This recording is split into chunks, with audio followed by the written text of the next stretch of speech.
So, okay, that's happening. Um,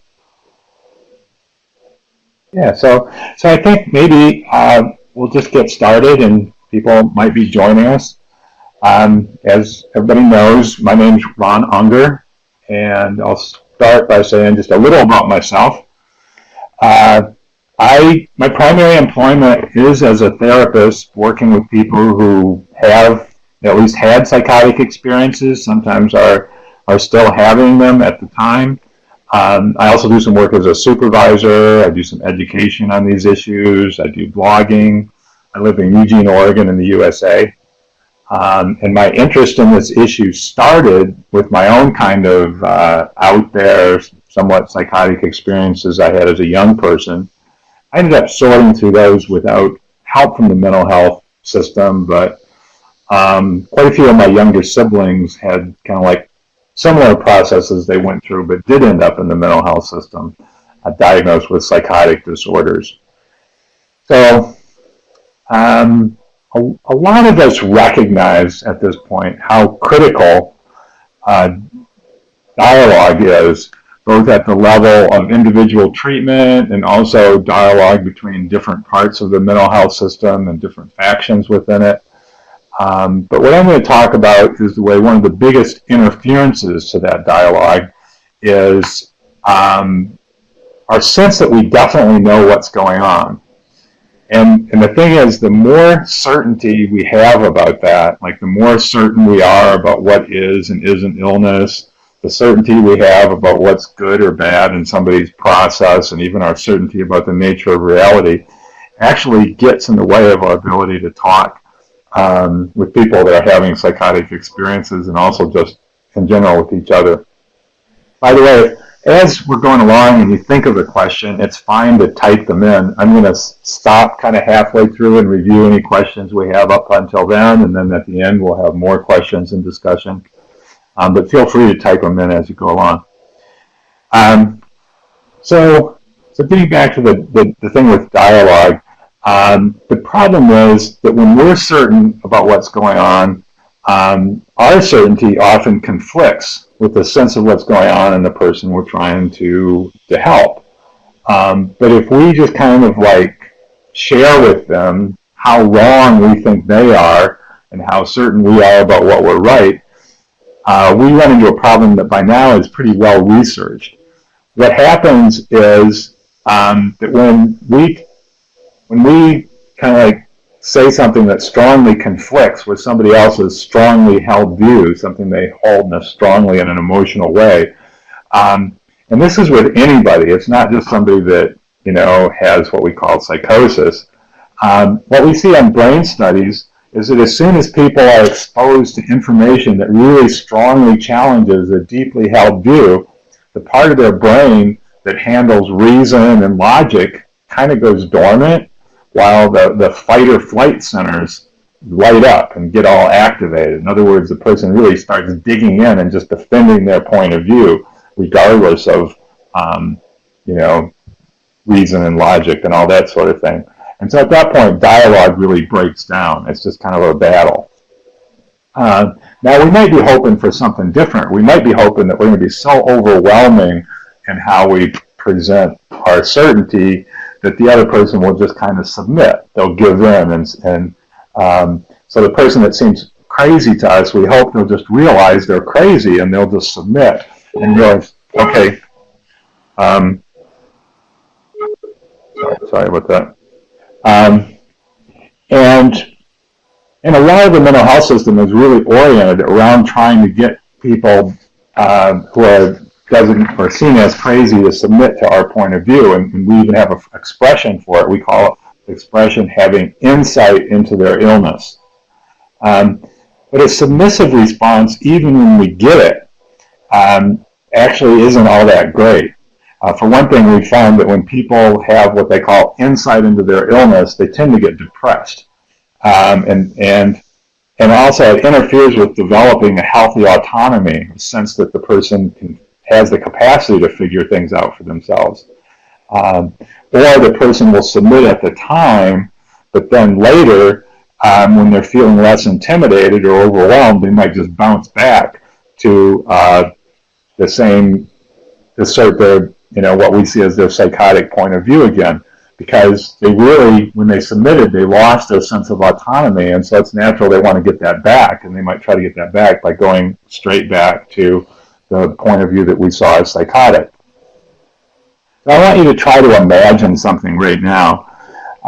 Imagine you're trying to tell someone about some experience or concern of yours that's very important to you, that really feels important.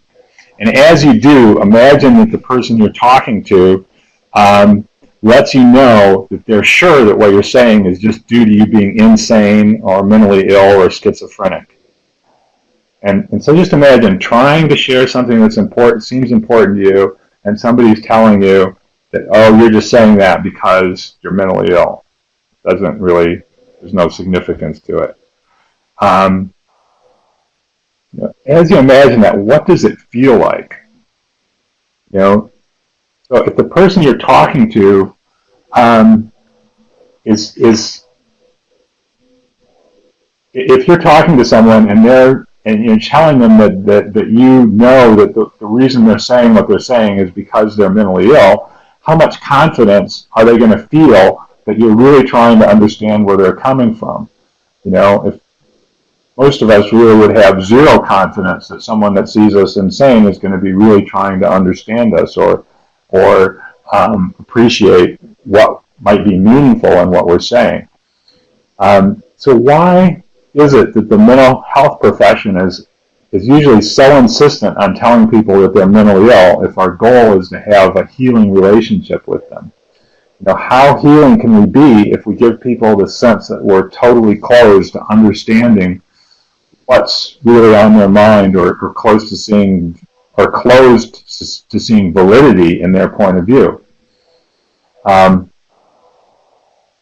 think that one reason we do that is because when we see people as kind of crazy or psychotic,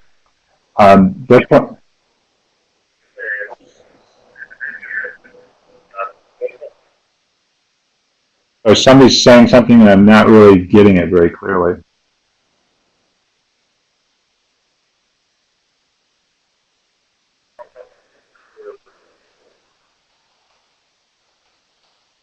I'm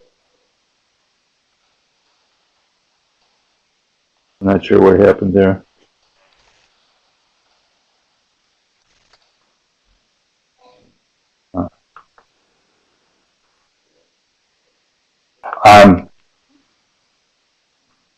Actually, I'm a little confused here about a few things, but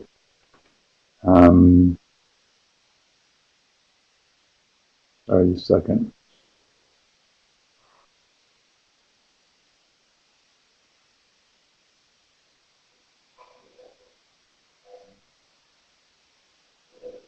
Okay, I'll get back here.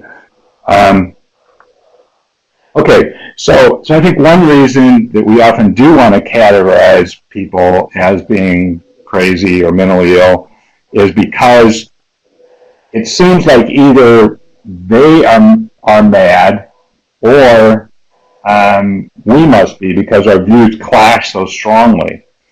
And so it seems to be important as a way to make sense of what's going on. And since we don't want to be seen as mad, if we can classify the other person that way, then it sort of like makes sense of everything that's going on to us. But the problem is then what happens to our ability to dialogue with other people. And like I was saying, that the tendency is for them to dig in and insist on their point of view, being right in kind of a rigid way, which then we're going to see as just the person becoming more ill or treatment resistant, or the person can choose to submit. And if they submit, then they can try to salvage what remains of their sense of themselves by trying to say, okay, well, I see and I understand that I'm ill. I'll agree with you on that, and you try to form an alliance with the caretakers based on that. But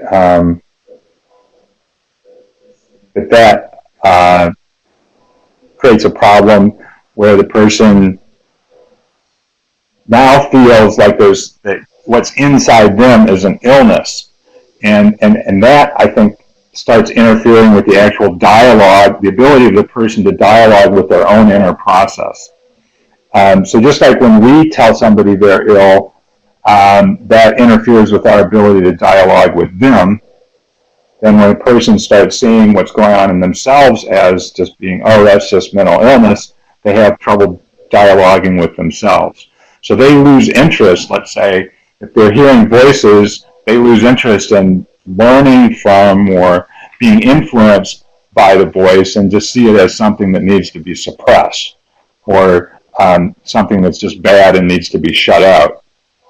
But the problem is, again, that that's not very associated with healing. For example, there's something called ironic process theory, and that looks at how trying to suppress something in our mind actually often leads to having more of whatever we're trying to suppress. And so in CBT, we actually explore that by having people do experiments like trying not to think about green elephants and then see how much green elephants they actually think about. Now, sometimes people actually are successful at suppressing thoughts during the day. So, you know, they suppress hearing voices or having psychotic thoughts during the day. But then, as they're getting ready to try to sleep, their mental barriers break down, and that stuff comes back in, which then, in turn, interferes with sleep, and we all know kind of the consequences of that. Now, at the worst, sometimes this effort to suppress what's going on inside can really lead to really a lot of internal chaos, the kind of thing that Eleanor Longden called a psychic civil war. Now, a lot of us are familiar with Eleanor Longden. She's become maybe the most famous voice healer alive at this point, with due to her TED Talk, which has more than 4 million views now. But when she was first told that her experience of hearing what was then a fairly single, kind of benign voice, but she was told that because she was hearing that, it meant she had schizophrenia. And so, since she didn't want to have schizophrenia, she tried to suppress that voice, right? But after a few months, ended up with 12 very nasty voices. The thing she was trying to do, trying to suppress what was going on inside her, you know, didn't work at all and actually caused a lot more problems. And so the way she eventually recovered from this is to take a very different kind of approach. She did have to learn not to let the voices push her around, not to let the voices have too much influence. But she also learned to see the voices as signals from parts of herself, and signals from the parts of herself that had been most disturbed by some of the past things that happened to her, and parts that carried valuable messages if she could learn to listen to them in the right way. For example, when the voices told her that she was going to be hurt at home when she went home, she learned to thank them for letting her know that she was feeling insecure that day. So she didn't necessarily think, oh, the voices literally know that I'm going to be hurt when I go home, but, oh, I must be feeling insecure. That's why I'm hearing these voices. So that's really a very dialogical approach, and it's very different from seeing the voices or other disturbing or difficult mental content as signs of a definite illness.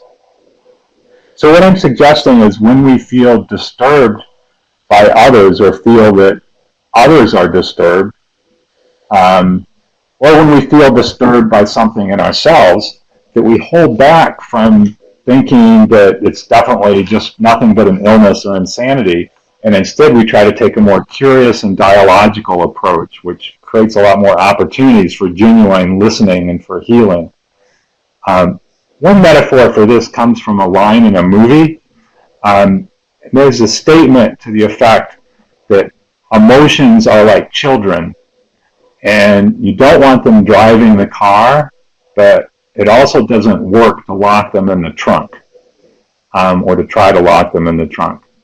So the idea is you want emotions and voices and various kinds of strange thinking to be present, to be allowed to be in the car, but not not totally driving because it's not necessarily ready to be in control. Or in the Compassion for Voices video, they talk about it by letting the voices be part of the family but not running the show. Now, I'm not trying to say that disturbing mental experience can never be a sign of an actual physical illness of some kind, because really we do know that anything from having a fever or a brain tumor or something like that it is possible that some of these kind of physical problems can lead to distressing mental and emotional events. But just because a person has distressing mental or emotional events, we shouldn't jump to the conclusion that there's some kind of, it's an indication of some kind of definite illness. Instead, we should hold off and keep an open mind and explore, unless we have real definite reasons to conclude that there's some actual illness there. We should consider, well, maybe instead the person is reacting to life events and it makes sense in some kind of way. Now, some people will say that if a disturbance is big enough, that's justification in itself for calling it an illness. But I would say that a disturbance or problem can be really immense and still not properly be called an illness. For example, people can become incredibly disturbed by events that have happened to them. But I think it's fundamentally misleading to call that disturbance an illness, as though the real problem is just an illness inside a particular person. In many cases, the real problem may be what actually happened to them. Or the real problem might be mistakes that a person made in response to what happened to them, because it was confusing what happened to them and they made a mistake in how they reacted, and that led to further problems. But it's just confusing to call a person's response to events in their lives or possible mistakes that they're making an illness. It narrows down our point of view too much to think of it that way. I think we do better keeping an open mind and trying to decipher what the person might be responding to and how. And also keep an open mind about what may be helpful about those disturbing things going on in their mind, and what's not helpful and in what sense. It actually occurred to me I'd prepared a few slides here. Let me try to show those.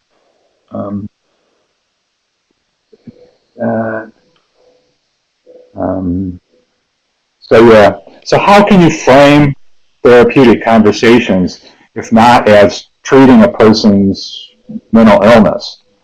Well, a simple alternative is just to notice that there seems to be conflict or confusion and the person is experiencing things way different than the people around them. And just frame that as something worth talking about. And we can frame ourselves as experts in having those kind of conversations. That's kind of what they do in the open dialogue approach. Within that approach, creating dialogue is the whole point of each meeting they have with people. And they want to make sure they're always talking about more than one point of view. And coming from a position of uncertainty is a key principle in doing that. Their perspective is consistent with that of Harlan Anderson, who said that knowing, the delusion of understanding, or the security of methodology decreases the possibility of seeing and increases our deafness to the unexpected, the unsaid, and the not yet said.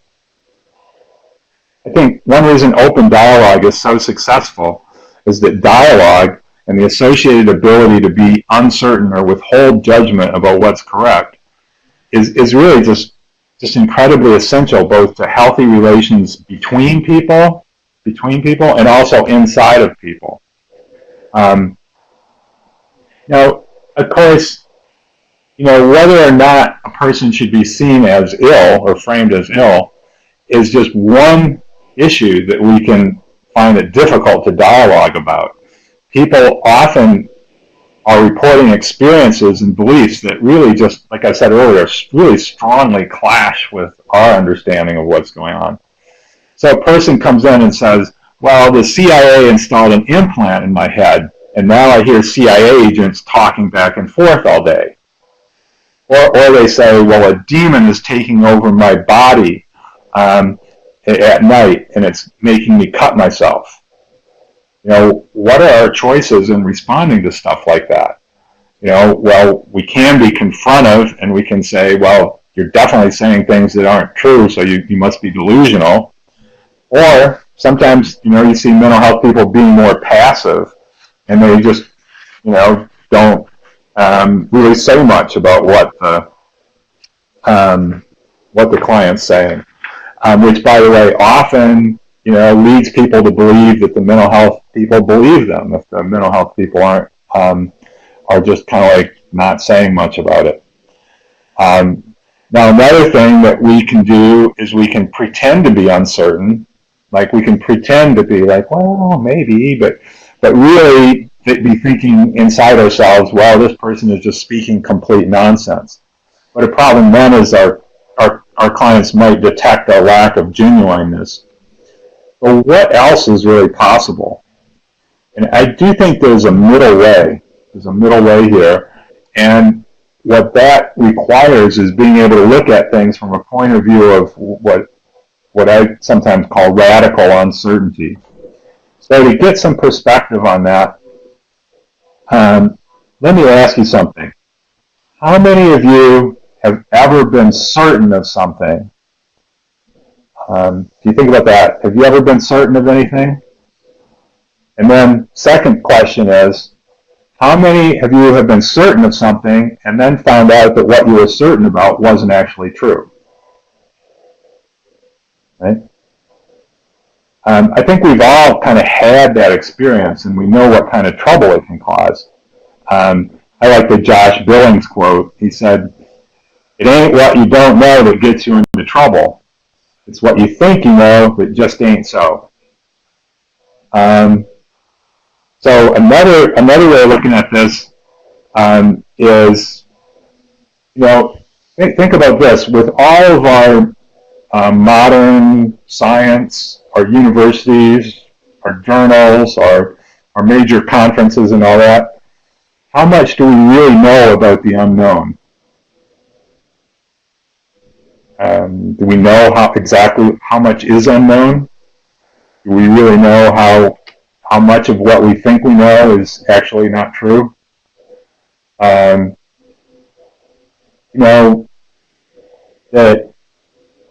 If you reflect on these kind of questions, you realize that we often have methods of knowing that we think are going to lead us to the correct knowledge.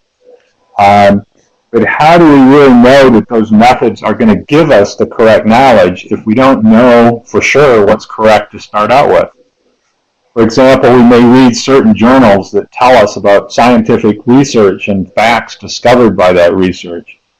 But do we really know for sure that that research is correct, that it's not biased, that is it even possible that some of that research was faked and never really happened? For example, the person that believes they have an implant in their head, we might tell them that we've read that, well, there's actually no such thing as brain implants that allow speech to be transmitted directly into the brain, right? We might say, well, that's what we've read, that doesn't exist. But they might just tell us, well, the CIA doesn't allow its secret methods to be published in journals. And the CIA, just deceives the public about its abilities. So, and plants deliberate lies in the journals. So how would we really know for sure that that's not happening? Normally, of course, we think that it's not happening. Just like before Snowden, we thought that the U.S. government didn't really have access to data on each of our phone calls. But if we ask ourselves, we realize that any knowledge we think we have is really based on just certain kinds of factors which in themselves could be wrong or could be not true. I just wanted to pause for a minute here and see if there's any questions. I did notice that some people are having some technical difficulties. I hope it's not too bad. And it doesn't look like anybody's actually. There's a question: is there a note-taking feature? Not on the screen, no. Not within this mode. Yeah, if you do have a question, feel free to type it in right now, or just type in that you have a question, and we'll try to figure out how to let you speak if you want. We can do that too.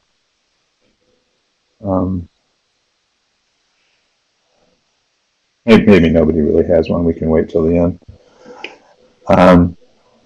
So anyway, when we take this position of uncertainty, of being aware, well, we have our knowledge, but our knowledge is really based itself on things that might turn out to not be true, just like we've all been certain about things and found out our certainty was based on things that weren't true, right? So there's always that possibility. And if we take that kind of frame, then when we have dialogues with people, we can do it in a much more friendly, human way. So we can explore, well, what does the other person think, and how do they come to think what they think and see the world the way they see it? And then we can talk about, like, how maybe other people see it differently, and why do other people see it differently, and what are they drawing on, what sources are they using when they come to their point of view. And none of that discussion has to really zone in and say, you know, this is what's really true. Instead, just like an open dialogue, there's the idea, well, we always need at least a few different points of view going, and we're not really trying to get that final resolution. So there's something that Ralph Waldo Emerson once said, and he said, people wish to be settled. Only as far as they are unsettled is there any hope for them. The idea when we settle in and think we have the final point of view, that's when we're kind of useless. It's when we can be unsettled that we're actually more useful. Or Jim Geeky said, uncertainty is not a failure in mental health work, it is essential. Now, one thing that makes this tricky and not as easy as it sounds is that we're often pushed to make decisions about what's real in order to avoid bad consequences. So if our client comes in and talks about purchasing an assault rifle to deal with the neighbors that he believes are trying to kill him, you know, we may need to decide what we believe so we know what action to take, right? So if we decide, well, I think my client's a danger to the neighbors and is about to shoot them, and the neighbors really aren't trying to kill him, we might take some kind of action to get the gun away from him. But even if we do something like that, where we do have to take some kind of action, it's still possible to step back once the imminent danger seems to have passed, and then open the conversation up at least to the possibility that it was us that made the mistake and overreacted, maybe when we called the police or something. And so we can step back into a more humble approach once the emergency, what seems to be the emergency, is passed. So if we take this approach, we kind of acknowledge that we can all be tricked. And there's no guarantee that we're in complete touch with reality just because we're the therapist. I mean, it's actually possible maybe this person had the kind of neighbors where they really were better off having the assault rifle, and the neighbors really were very threatening. So, I've been naive enough in conversations with somewhat paranoid clients. I can remember in the past even telling them that they would know if their computer webcam was on because the little light would come on and let them know it was watching them. Of course, we all probably have heard by now that the FBI and other parties have ways of making our webcam turn on without the little light coming on. That's just kind of elementary technology. So my trust in the little light on the webcam was actually kind of a delusional gullibility. One of the problems with the whole mental illness model is it makes us think that only certain types of people, the mentally ill, are vulnerable to being fundamentally mistaken about things. And that can be reassuring for us to think, but it makes us kind of stupid. For example, if you know, the mental health system sometimes becomes convinced that certain things are delusion when it's actually the literal truth. Like when James Gottstein got hospitalized for psychosis, and he explained to the staff that he was really a Harvard-educated attorney. They wrote that in his chart as a delusion, even though it was perfectly true. And then when they found out that it was true that he was a Harvard-educated attorney, they told him that he'd never work again. Of course, anybody that knows Jim Gottstein knows that certainly wasn't. That was a pretty delusional belief on the part of the mental health system. You also hear stories like this guy in Germany, I think the last name was Moloth. He was the husband of a banker, and he was saying things about how his wife was involved in a vast financial conspiracy, and she accused him of assaulting her and got him locked up for years, and then it turned out, well, his wife had been involved in a vast money laundering conspiracy. I've heard other stories like where mental health professionals were sure a woman who was reporting being poisoned was delusional about that. She was reporting being poisoned by her husband, and so she got treated for psychosis for that, but later it turned out there was proof the husband was poisoning her. Another kind of horrifying story, this is from the past, but a woman lived in an apartment with a view of a church basement, and she reported seeing a priest abuse a child, and or on a number of occasions, and that was treated as delusional, because at the time that was just seen as kind of an unthinkable thing. So, so those are possibilities we can be open to, that the person is, that the client may be reporting a literal truth that we aren't. It sounds impossible to us. But of course, more often what's going on is there may be only a portion of truth to what the person's asserting. Or maybe what the person is saying is, at a literal level, completely untrue. But it does have some truth in a metaphorical sense. So maybe the person that reported that the CIA put the implant in their brain, that may literally not be true, but maybe at a metaphorical level it is true, that some kind of central intelligence within the person did implant something within their conscious process that they're not now hearing as voices. What the person is saying may be metaphorically true, even if not literally true. Now, one thing is if we take this kind of accepting uncertainty approach, we don't have to deny that we ourselves have a sense of knowing certain things. And that wouldn't be good, because it would leave part of ourselves out of the relationship. It's just that we can come there saying, well, from my point of view, I usually think this way, or my sense of things is such and such. I mean, we can share that, but we can do that without insisting that our view is complete knowledge, and we can share, well, how did we come to our point of view? Like I will often share, well, I tend to think, what the CIA can do based on what I've read, and what I've read is this, and I'm aware that's probably incomplete, but on the other hand, that's, what I tend to go off. Really our ability to have an open mind depends on that sense of being aware that some of what we've learned is probably not correct. I read once about a graduation speech where whoever was giving the graduation speech got up and said, well, there is, congratulations on graduating, but I have to tell you something. I have to make a confession, and my confession is that unfortunately, half of everything you've learned here is wrong. And then he said, and then I have a further confession. And my further confession is, we don't know which half that is. And that was just a useful thing to say, because it's, of course we don't know if it's exactly half either.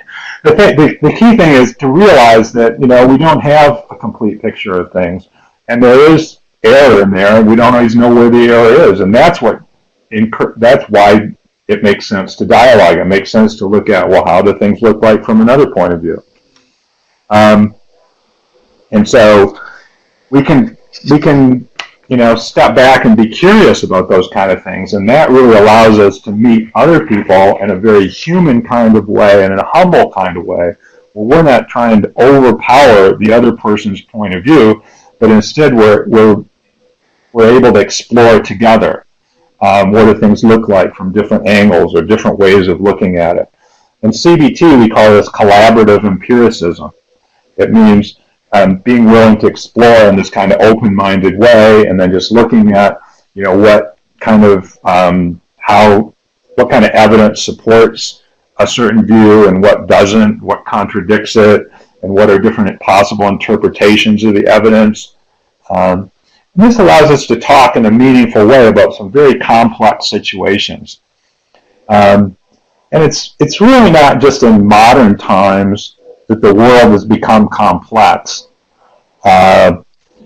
where being too certain about what we think we know can cause problems.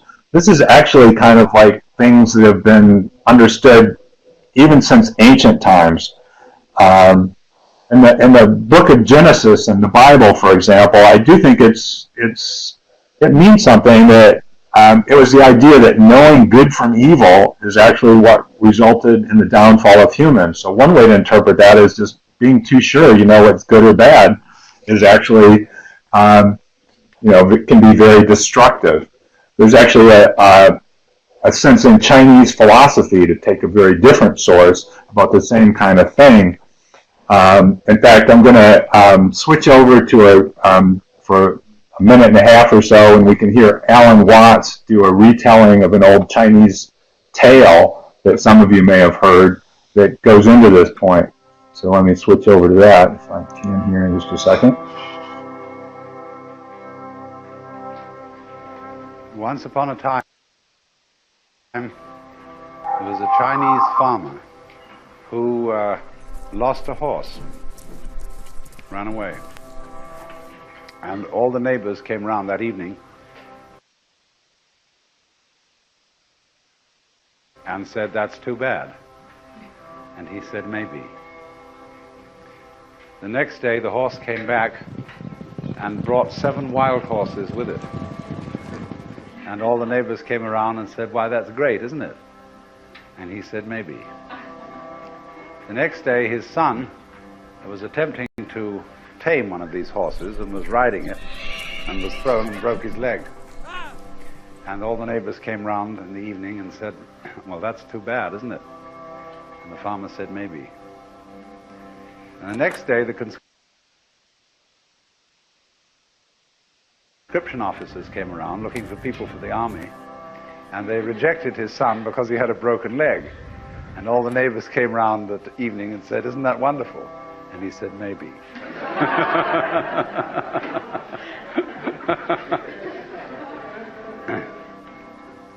The whole process of nature is an integrated process of immense complexity,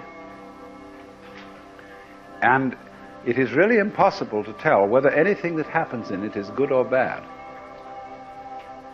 because you never know what will be the consequences of a misfortune.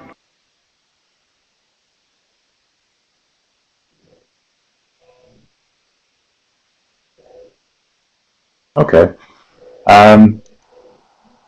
So I think, that's a really important insight. And that recognition is actually really important, for example, in the field of mood regulation. What really kind of like tends to throw people into deep depression is thinking they really know that things are bad. While when you see a person in a very euphoric manic state, they often think they really know that things are good or are going in a good direction. When we're able to be unsure about what's really good or bad, then we create space for we create space for hope, but not the manic certain kind of hope that sets people up for a big crash.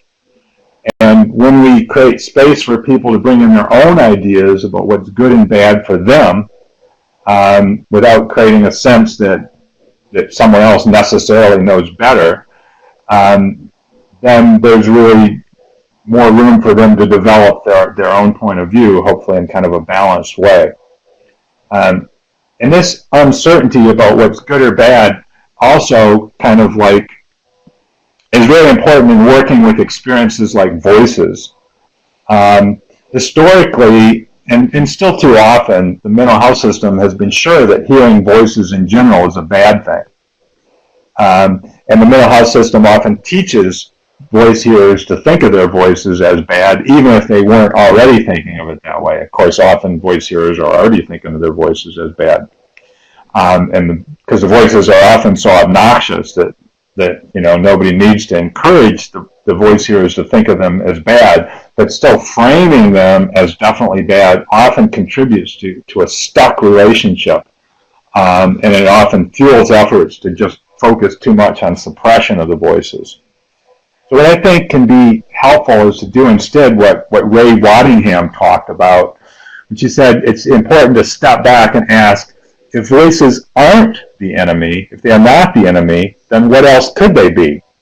And just to use some imagination around that, to explore that with the voice hearer and to see what kind of creative ideas you might be able to come up with it.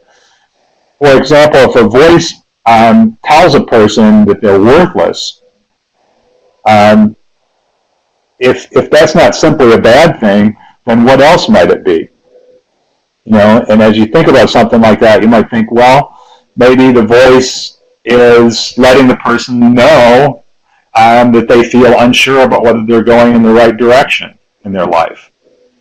Or maybe the voice is giving the person practice at being able to remind themselves of their own value even when they're under challenge, so that they can maybe learn to stand up to another voice that tells them they're worthless. But if they can learn to hang on to a sense of their worth, even in the face of a voice like that, well, then they'll gain the strength that will really serve them in the rest of their life.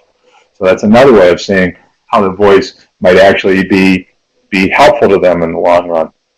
So now, instead of the person just seeing the voice as this harmful thing, they can see, oh, this is, this can be helpful to me in some way. So, here I can't keep up. I haven't been able to keep up with my slides. So what I'm saying is that in real dialogue, our own experience meets the experience of the other, either the internal other or the external other, in a way that informs but doesn't overpower any of the parties to the dialogue. So there's some openness to the other person's ideas, that, and the sense that the other person may have something to offer, but at the same time you don't get overwhelmed by the viewpoint of the other. And to have that kind of dialogue, we need to be open to being influenced, but also have a way to hold on to our own sense of having something to offer. And that's what we want to do as clinicians, but also help our clients do, because that's real dialogue. And so it's very different than trying to create a sense when the clients are going to be pressured to take our point of view. I do see somebody has their hands raised, but since I'm kind of in the middle of this, maybe if you can type in your question, that would be great, and then I'll see if I can get to it. So this, when Paris Williams wrote his book Rethinking Madness, he talked about how people need to maintain a balance somewhere in the midpoint between being really connected to people and having autonomy. That people have to find a balance point in there where they're autonomous enough but still connected. And that's what in good dialogue, that's kind of what happens. People still have the autonomy of their own point of view, but they also can connect with our point of view and make sense in terms of it. So one question might be, if this approach of being uncertain is, as I'm trying to frame it, is really simple and basic, yet also really helpful, why is it not mainstream in the mental health system? And I would kind of like argue that one reason is our fear of madness. Because if we really give up our sense of certainty that's associated with our usual way of looking at things, in order to explore other views, in a sense, that's like going outside of our own minds. And so what I think it helps to think of is think of madness in the effort to dialogue with mad people in terms of something John Moore Perry called the renewal process. And the basic idea is that when we're faced with a problem that we can't solve using our existing mental constructs, that our psyche may experiment with dropping those constructs, with dropping that structured way of looking at things, or they may break down, or another way of seeing it is a kind of a mental revolution which overthrows the constructs, and that can be seen as going out of our mind. And then when we go out of our mind, we end up in this, that's what's called number 2 here, the encounter with the transliminal, this place of profound uncertainty where things can be seen in any number of possible different ways. And people who are successful mystics experience this state, but they do so in a very calm way. And that's why Joseph Campbell said that the mystics swim in the same ocean where the psychotics drown. But from there, when people go through that state of being out of their mind, they have to kind of like reconstruct things and come up with a new way of looking at them. But when people do that under pressure, and when they're scared, and when they feel like they're drowning, and when they don't have any supports, and when they're overcome by certain kind of biases and they're jumping to conclusions, they can end up with something that's the opposite of kind of like openness. They can end up with really fixed, rigid views, and that's why there's the little loop on the diagram, because if they come up with really defective ways of looking at things, then they'll set themselves up for a breakdown again, and they can end up kind of like spinning around in this kind of process. But to really recover, what people need to do is they need to kind of go through that state of uncertainty, but then somehow be able to do that in a way that is a little more thoughtful, a little more just being willing to hang out with the uncertainty a bit, and so that what we want is not really closed ways of looking at things, but ways that incorporate some of the uncertainty, but also having a sense of being able to at least provisionally know things.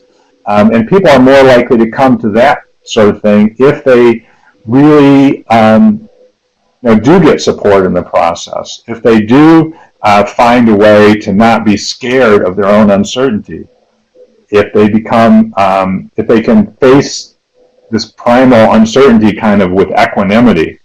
Remember Campbell and his metaphor of how the mystics can swim in this ocean. But when we can really kind of jump in the water with people and support them and just kind of like hanging out with this uncertainty, we can help people stop panicking and kind of learn that they can hang out and float and swim in this kind of way.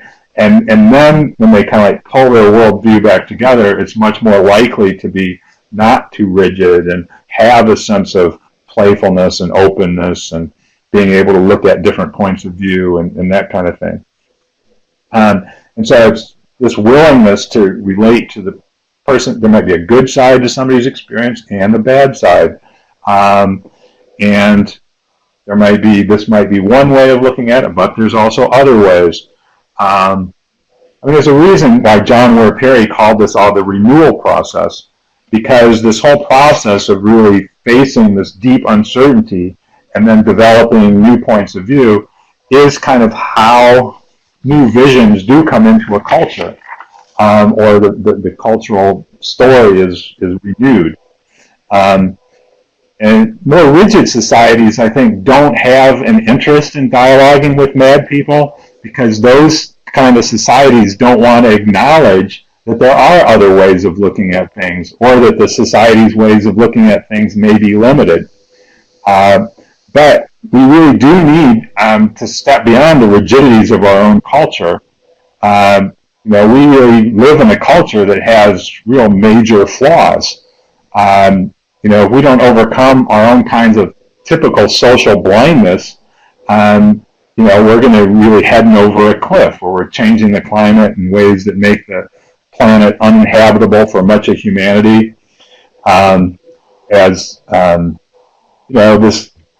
We're headed towards a kind of future where normal people just being normal is going to lead us to disaster. As David Oakes, the former director of Mind Freedom, likes to call that normal-geddon. But we really need to recognize that, that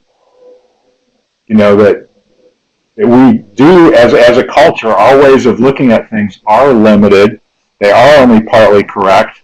There's possible major problems with them. There might be major value in looking at things in another way, even though looking at things in other ways can also come up with dangerous points of views and unhelpful points of views. So it's kind of like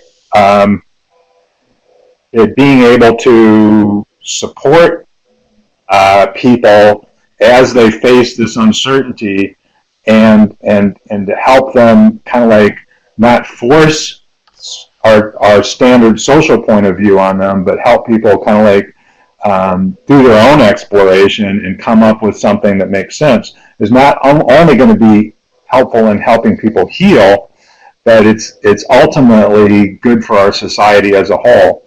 And this has ultimately this kind of point of view has not only relates to psychotic experience, but really all different kinds of disturbing experience.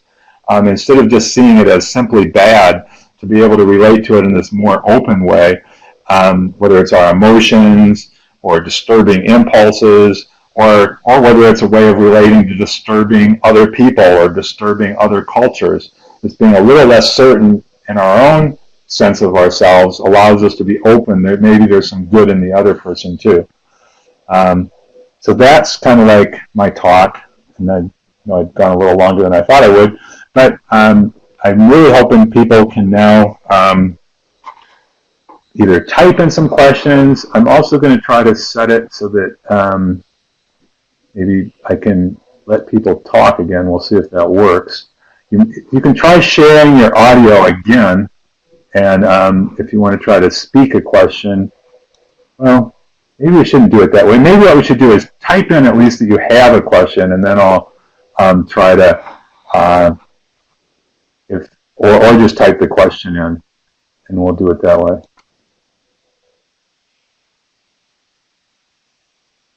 I see some people are typing.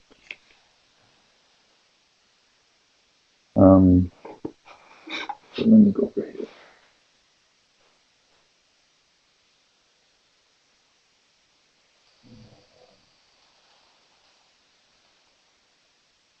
I don't know.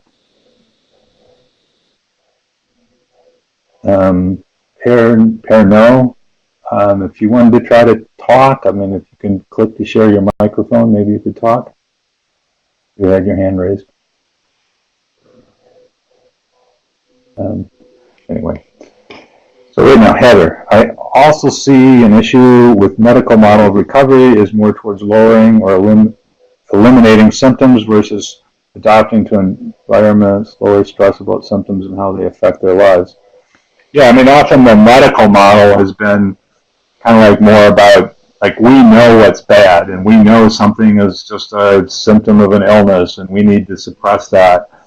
When it's actually a person, if you consider it maybe reacting to life events and environment, then it may be something that has a good and a bad side, and so it may be way more complex, and maybe it's just about getting that in perspective, or seeing how even something that in some environments is a bad thing and another environment is a good thing. I mean, often with trauma, that's the case. I mean, people have learned to do certain things that actually is helpful in a really traumatic space, and it looks like a mental health symptom when they carry it into a space where it's not really needed.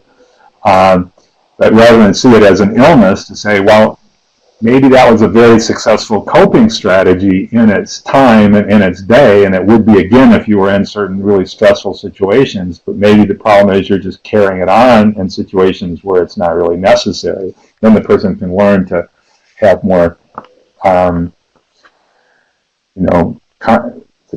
moderation with that.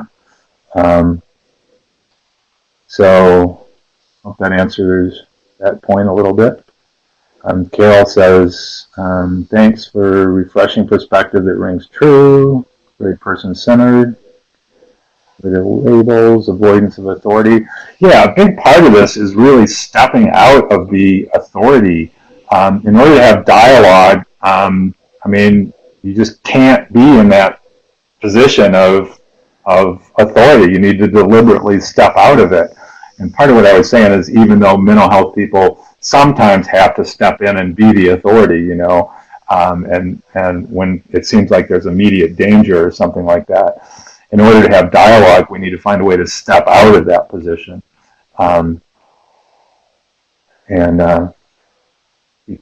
That's, I think, one of the main points I've been making. Also, I see there's been problems with audio. Can we get a transcript? I'm not really going to. What I'm going to do is, like, I've had a recording, and you may find that when you listen to the recording that it comes through okay. I'm hoping we end up with a good recording. I don't think we'll produce them. Actually, I do have, my notes are actually pretty thorough, and maybe what I can do is include them, and that'll really get most of the points right in there. Won't be word for word what was said, but I'll have a lot of it.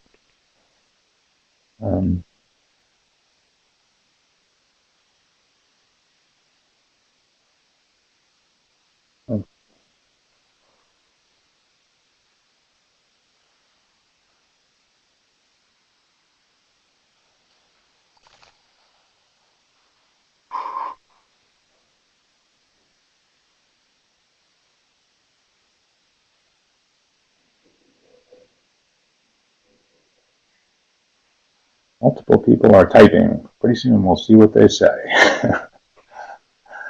Okay. Yeah, trying to voice points of view such as illness or delusion can be similar to past experiences with trauma and misuse of power. Possibility of relationship is destroyed. Yeah, I mean, people so often have had, for example, the sense that something was really wrong, and they tried to assert that it was wrong, and were told that they were wrong to say that, and so now it may actually be true now that the person is seeing a danger that isn't really there. But to just have someone try to force them to see that is really destructive, and it's much more helpful to enter into it as, like, on a much more human level. Like, okay, I really want to understand how you've come to this conclusion that there's this terrible danger. I haven't seen it, but I'm really curious how it's become apparent to you and how you've come to that conclusion and ruled out other possibilities, and then explore that as meets people on a much more human level and takes them seriously enough to be curious about their point of view. It's just really kind of very humanizing. I mean, I think sometimes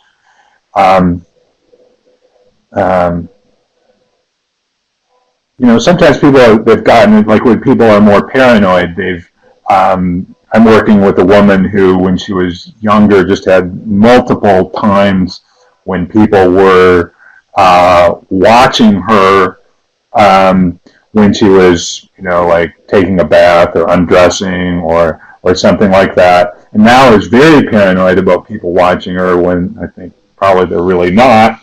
But it's kind of like really she's learned to just kind of like, if their intuition tells her it's happening, then it is, which I think is jumping to conclusions. But I think she's had lots of times in her past where she was kind of like feeling it was happening, but then having people tell her, oh, there's nothing to worry about, and then finding out, oh yeah, there's my stepdad hiding in the closet watching me,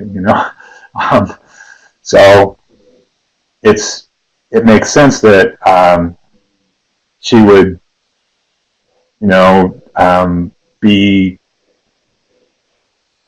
be wary of distrusting her intuition. The problem is she can also have problems in her life by being too trusting of her intuition. But as we talk about that in a more human, balanced way, maybe she can figure that out. So yeah, I see some people are still typing things in.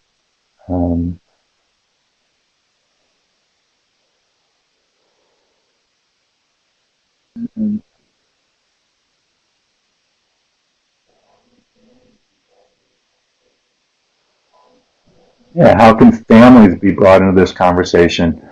I think a lot of this is in family work. I really try to get people talking from their own frame of reference. Like, instead of having people talk like, well, this is true and my son is delusional, it's more like, well, how did you come to the conclusion you came to, and to get people, and then to make space for the sons, the people to try to understand how things have looked differently to the son, and what's his point of view, and just really, definitely what they try to do in open dialogue, and I certainly don't claim to have that proficiency, but I definitely think, just getting that sense that there are multiple points of view, different sources of information, that kind of thing. Let's see.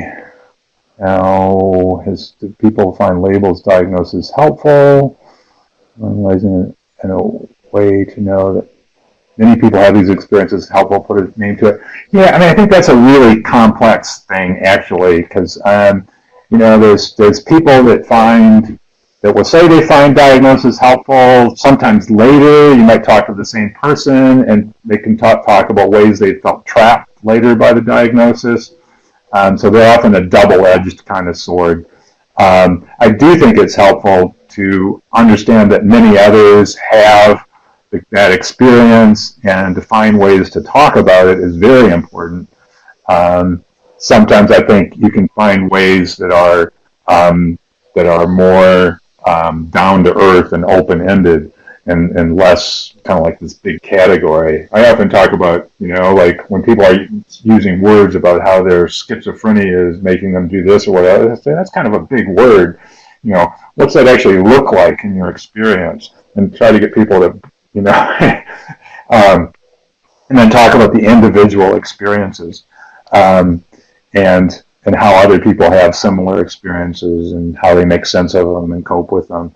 I often find that just more helpful, but I don't, tell people, that they can't use the labels or find some value in them, just because things are often so multi-sided, like we were talking about in here, that it's really hard to decide what's totally good or bad, because things can have multiple sides to them, and the story is not over till it's over, right? Like in the horse story. So, okay. Any more questions, or I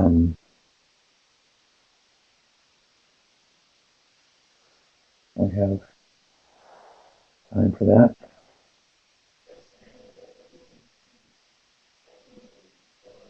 As far as families, I do think families can ultimately learn to take this point of view in their individual interactions more, as they, see it practiced in family therapy. They can kind of like learn to just do it more to speak from their own perspective rather than as absolute authorities, and to be curious about the perspective of the other. There's still times when people are feeling really unsafe that you may have to insist on your point of view. You know, I just don't feel safe with certain thing going on, and even though I could be wrong, I'm going to take action because it's just too, you know, yes, I understand you think you can control the flame on the stove with your mind, but I just can't be okay with you turning the stove on and going outside, you know. So